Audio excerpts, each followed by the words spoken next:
રાજકોટ અગ્નિકાંડને લઈને મહત્વના સમાચાર સામે આવ્યા છે, જ્યાં અગ્નિકાંડના આરોપીઓનો આલિશાન બંગલો જોવા મળી રહ્યો છે। સાગઠિયા બનાવી રહ્યા છે આલિશાન બંગલો। યુનિવર્સિટી રોડ પર બની રહ્યો છે આલિશાન બંગલો। પોતાની રીતે જ પ્લાન પાસ કરીને બંગલાનું નિર્માણ કરવામાં આવ્યું છે। માર્જિન મૂક્યા વગર આલિશાન બંગલો બનાવવામાં આવી રહ્યો છે। અનામિકા સોસાયટીમાં આલિશાન બંગલો બનાવી રહ્યા છે। રાજકોટમાં અગ્નિકાંડના આરોપીનો આલિશાન બંગલો જોવા મળી રહ્યો છે, જેમાં પોતાની રીતે જ પ્લાન પાસ કરીને બંગલાનું નિર્માણ કરવામાં આવી રહ્યું છે। સાગઠિયા આલિશાન બંગલો બનાવી રહ્યો છે। યુનિવર્સિટી રોડ પર આ પ્રકારે બંગલાનું નિર્માણ કરવામાં આવી રહ્યું છે। માર્જિન મૂક્યા વગર જ આલિશાન બંગલો બનાવવામાં આવી રહ્યો છે। અનામિકા સોસાયટી છે, ત્યારે અનામિકા સોસાયટીમાં આલિશાન બંગલો બનાવવામાં આવી રહ્યો છે। રાજકોટમાં જે પ્રકારે ગોઝારી દુર્ઘટના સર્જાઈ હતી અને જ્યાં નિર્દોષ લોકોએ પોતાનો જીવ ગુમાવ્યો હતો, તે ઘટનાનો આરોપીનો આલિશાન બંગલો યુનિવર્સિટી રોડ પર જોવા મળી રહ્યો છે। યુનિવર્સિટી રોડ પર સાગઠિયા આલિશાન બંગલો બનાવી રહ્યો છે। તો પોતાની રીતે જ પ્લાન પાસ કરવામાં આવ્યો છે અને બંગલાનું નિર્માણ કરવામાં આવ્યું છે। આ સાથે માર્જિન મૂક્યા વગર આલિશાન બંગલો બનાવવામાં આવી રહ્યો છે। રાજકોટમાં આવેલા યુનિવર્સિટી રોડ પર જ આલિશાન બંગલાનું નિર્માણ સાગઠિયા દ્વારા કરવામાં આવી રહ્યું છે। પોતાની રીતે જ પ્લાન પાસ કરવામાં આવ્યો છે અને બંગલાનું નિર્માણ કરવામાં આવ્યું છે। આલિશાન બંગલો માર્જિન મૂક્યા વગર જ બનાવવામાં આવી રહ્યો છે। અનામિકા સોસાયટીમાં આલિશાન બંગલો બનાવી રહ્યો છે। આજ મુદ્દે વધુ માહિતી આપવા માટે આપણી સાથે સંવાદદાતા ધ્રુવ કુંડલ જોડાઈ ગયા છે। જે ધ્રુવ, રાજકોટમાં અગ્નિકાંડના આરોપીનો આલિશાન બંગલાનું નિર્માણ થઈ રહ્યું છે, શું છે વધુ વિગત? ચોક્કસથી અગ્નિકાંડના આરોપી એટલે કે એમડી સાગઠિયા હાલ કહી શકાય કે તેમના બંગલાના બહારના જે દ્રશ્યો છે તે દેખાડવામાં માંગુ છું। અને ખાસ તો આ બંગલો છે તે માર્જિન મૂક્યા વગર છે તે તૈયાર કરવામાં આવી રહ્યો છે। આ જ કહી શકાય કે આ સ્થળ ઉપર એક બીજું મકાન હતું, એ મકાનને તોડીને હાલ અત્યારે બંગલો બનાવવામાં આવી રહ્યો છે। કોઈ પણ પ્રકારનું પ્લાન કમ્પ્લીશન ની વિધિ કર્યા વગર આ જે બંગલો છે તે બનાવવામાં આવી રહ્યો છે। ચોક્કસથી કહી શકાય કે આ બંગલામાં માર્જિન પણ મૂકવામાં નથી આવ્યું, એટલે એક અવૈધ ઢાંચો કહી શકાય કે આ અત્યારે બનાવવામાં આવી રહ્યો છે। ખાસ તો MD Sagathiya Rajkot town planar officer છે અને પોતાનો જે અધિકારીનો હોદ્દો લઈને ક્યાંક ને ક્યાંક આવી જે ગેરપ્રવૃત્તિઓ છે તે કરતા હોય છે, ત્યારે હાલ તે પોતાનો પણ બંગલો બનાવી રહ્યા છે। રાજકોટના અનામિકા સોસાયટીમાં આ જે બંગલો છે તે બનાવવામાં આવી રહ્યો છે। 100 વારની જગ્યા છે, આ સાથે થોડીક જગ્યા છે તે ક્યાંક ને ક્યાંક જે કોમન જગ્યા છે તેને પણ વાળી લેવામાં આવી છે। એને લઈને અત્યારે જે બંગલો છે તે બનાવવામાં આવી રહ્યો છે।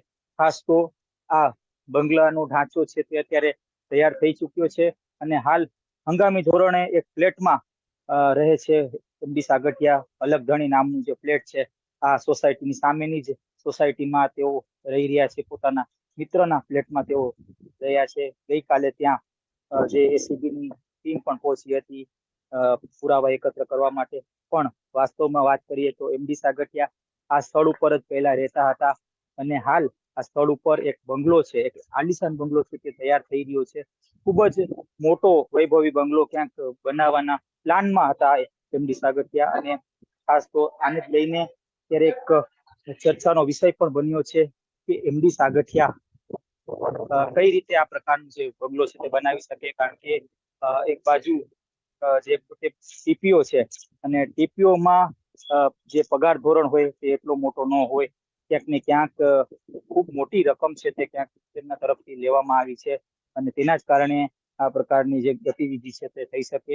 આ સાથે 3 પેટ્રોલ પંપ છે તેમના નામે છે, એમના ભાગીદારોના નામે છે, એમના પત્નીના નામે છે। આ પ્રકારની વિગતો પણ ક્યાંક મળી આવી છે।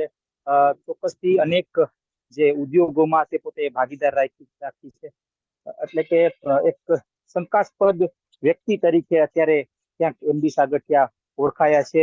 તંત્ર ક્યાંક તેની જે પૂછપરછ કરી રહ્યું છે। એસીપી ની જે ટીમ છે તે ગઈકાલે તેમના ચેમ્બરે પહોંચી હતી અને એક જે પુરાવા છે તે એકત્ર કર્યા હતા।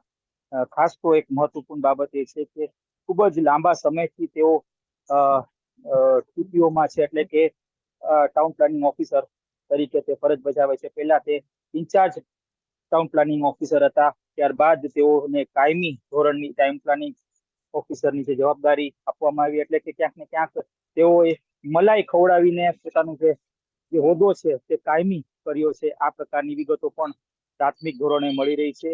ત્યારે ચોક્કસ એવું કહી શકાય કે આજે માછડો જે ઉભો કરવામાં આવ્યો છે, એટલે કે આ મોતનો માછડાનો પૈસાથી આ પ્રકારના જે પોતાનું જે આલિશાન બંગલો છે તે બનાવવામાં ક્યાંક સફળ રહ્યા છે.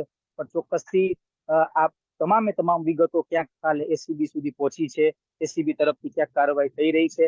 આ સાથે જે ક્રાઇમ બ્રાન્ચની જે ટીમ છે આજે એમડી સાગઠિયાને કોર્ટ સમક્ષ રજૂ કરશે. ખૂબ જ દુર્ભાગ્યપૂર્ણ ઘટના છે તે ઘટી છે, અને આ ઘટના બાદ એક જે અધિકારીઓની, એટલે કે જે ઉચ્ચ અધિકારીઓની હાલ અત્યારે પોલ ખુલી રહી છે. વાસ્તવમાં તેઓ કઈ રીતે કટકી કરતા, અને એ જ કટકીના પૈસાના કારણે તેઓ અત્યારે મોટો જે આલિશાન બંગલો છે તે બનાવી રહ્યા છે. અનામિકા સોસાયટીમાં તેઓ આલિશાન બંગલો કટક્યો છે. જે જગ્યાએ તેઓ પહેલા રહેતા હતા તેને ક્યાંક ને ક્યાંક ડિમોલિશ કરીને તે સ્થળ ઉપર મોટો આલિશાન બંગલો છે તે બનાવી રહ્યા છે. ચોક્કસથી એક સવાલ તો પેદા થાય કે આ આલિશાન બંગલો ક્યાંક ને ક્યાંક તેઓ બનાવી તો રહ્યા છે, પણ કોના પૈસે બનાવી રહ્યા છે? આ પૈસા ક્યાંથી આવ્યા? એટલે કે ક્યાંક ને ક્યાંક આ ભ્રષ્ટાચારના પૈસા છે, અને આ ભ્રષ્ટાચારના પૈસાથી જ આ પ્રકારની ગતિવિધિઓ તે લાંબા સમયથી તે કરતા આવ્યા છે. પેટ્રોલ પંપ, એટલે કે 3 જેટલા પેટ્રોલ પંપ તેમના નામે છે, આવી પણ વિગત ક્યાંક લોકો પાસે છે. ગ્રામ્ય વિસ્તારમાં અનેક જગ્યાએ તેઓએ મિલકત ખરીદીને રાખી છે. આવી એક સ્ટ્રેટેજી સાથે એમડી સાગઠિયા પોતાનું જે કામ છે તે આરએમસીમાં કરતા. ઘણા જે કહી શકાય કિસ્સામાં એવું કહી શકાય કે તે પૈસાની સામે ક્યાંક ને ક્યાંક તે મિલકત પણ લેતા હતા. એટલે કે તે પોતાનું જે પોતાની કામગીરી છે તે કરી સામેવાળા વ્યક્તિ પાસેથી મિલકત લઈ લેતા. આવી એક વાત પણ ક્યાંક મળી રહી છે. એટલે કે ચોક્કસથી હાલ એસીબી તો તપાસ કરી રહી છે, પણ એસઆઈટીની જે ટીમ છે તે પણ ક્યાંક ને ક્યાંક ઝીણવટ તપાસ કરી રહી છે. એમડી સાગઠિયા કઈ રીતે પોતાનું વહીવટ કરતા, અને કઈ રીતે તે બીજા જે અધિકારીઓ છે, એટલે કે તેમનાથી જે નાના હોદ્દાના જે અધિકારીઓ છે તે કઈ રીતે તેઓને સાચવતા, આવી વિગતો ક્યાંક મેળવી રહ્યા છે.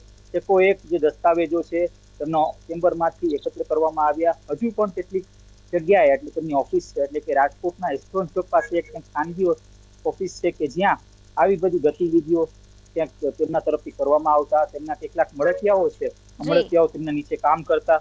એક આખું સામ્રાજ્ય ક્યાંક એમડી સાગઠિયા તરફથી ફેલાવવામાં આવ્યું હતું. રાજકોટના લોકોને લૂંટવા માટે આ જે સામ્રાજ્ય છે તેઓએ ક્યાંક ફેલાવ્યું હતું. ચોક્કસથી જનતા પણ પૂછી રહી છે કે આવા જે ભ્રષ્ટ અધિકારી સામે કઈ પ્રકારની કાર્યવાહી હવે સરકાર કરશે. જી ધ્રુવ, સમગ્ર માહિતી આપવા બદલ આભાર. જે રીતે અમારા સંવાદદાતાએ જણાવ્યું કે એસઆઈટી દ્વારા પણ તપાસ ચાલી રહી છે, અને વહીવટી તંત્ર દ્વારા પણ તપાસ ચાલી રહી છે કે એમપી સાગઠિયા આ પ્રકારે આલિશાન બંગલાનું નિર્માણ કરી રહ્યા છે. યુનિવર્સિટી રોડ પર આ પ્રકારે આલિશાન બંગલાનું નિર્માણ કરવામાં આવી રહ્યું છે.